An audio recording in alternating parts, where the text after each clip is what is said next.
you notice that for some people, animal rights isn't just another issue? It feels deeper than that, almost like something fundamental. And if you don't feel that way, it can be hard to understand why, because the pushback makes sense. People will often say, we have human suffering to deal with first: poverty, war, inequality. So why focus on animals? That's a fair question. But for a lot of people, animal liberation isn't separate from those issues. It's one of the clearest examples of how a society decides whose suffering counts and whose suffering can be ignored. Part of why it feels so big is the scale. According to Our World in Data, tens of billions of land animals are killed every year for food. And in places like the US, the overwhelming majority are raised in factory farming systems. So the question starts to shift. It's not really about whether animals are the same as humans. It's something more basic. Philosopher Peter Singer put it really clearly. If a being can suffer, what makes that suffering not matter? And that idea matters because most of the ways we regularly rank beings, like intelligence, language, or usefulness to us, don't actually change whether something or someone can feel pain.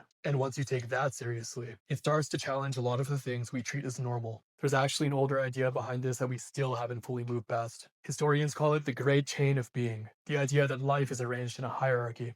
Humans above animals, animals above everything else. And the higher you are, the more you matter. That idea sounds outdated, but you can still see that logic in how we treat animals today.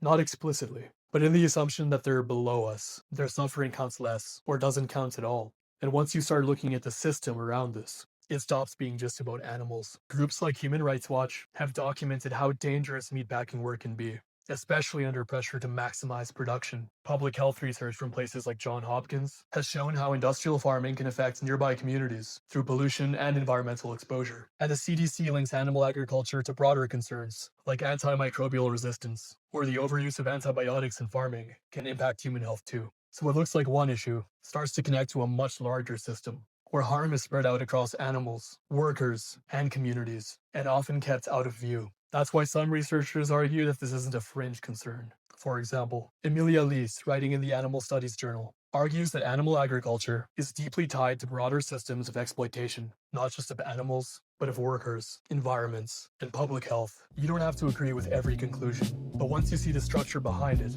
it stops looking like just an animal issue and starts looking like a deeper question. What kinds of suffering are we willing to build normal life on top of? And how do we decide what counts as suffering at all? Hi, I'm Hassan Pirbai. If you liked this video, please consider following, sharing, or subscribing. It would really help out my channel. Ciao.